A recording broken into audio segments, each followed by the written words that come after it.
क्यों माता काली ने भगवान शिव के ऊपर अपना ही पैर रख दिया? जानबूझ के रख दिया या फिर गलती से रख दिया? तो आइए इसकी असली कहानी बताता हूँ। प्राचीन काल में राक्षस रक्तबीज नाम का एक राक्षस था। उसको एक विशेष वरदान प्राप्त था। जब उसकी रक्त की बूंद गिरती तो उसके जैसा ही एक नया रक्तबीज जन्म ले लेता था। जब नए रक्तबीज का रक्त गिरता तो उसके भी और नए रक्तबीज जन्म ले लेते थे। ऐसे करके करके हजारों नहीं बल्कि सैकड़ों रक्तबीज हो चुके थे। अब उस राक्षस ने पृथ्वी पर इंसानों को ही नहीं बल्कि देवताओं को भी त्रस्त करके रखा था। अब उसे मारना बहुत ही कठिन हो गया था। तभी माँ दुर्गा ने अपने भयंकर क्रोध से एक शक्ति यानी कि माँ काली का जन्म लिया। जैसे ही माँ काली ने युद्ध शुरू किया तो वही हुआ जिसका सभी देवताओं को डर था और सैकड़ों नए रक्त बीज उत्पन्न हो गए। ये देखकर माँ काली का जो क्रोध था उससे 100 गुना ज्यादा बढ़ गया। अब माँ ने जैसे ही उस राक्षस पर त्रिशूल चलाया तो उसका सिर धड़ से अलग हो गया। तुरंत माँ ने अपनी जीभ को बहुत लंबा किया और रक्त बीज के रक्त को गिरने से पहले ही पी लिया। फिर ऐसे ही सभी रक्त बीज का वध करके उनका रक्त पी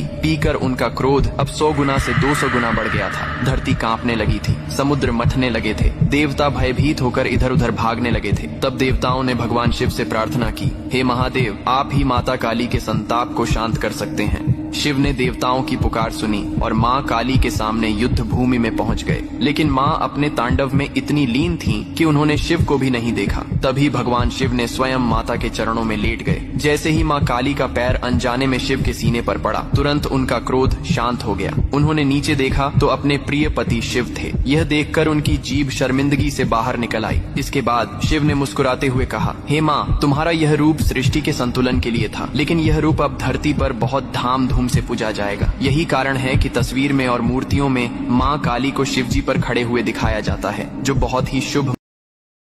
डाउनलोड शेयर चैट।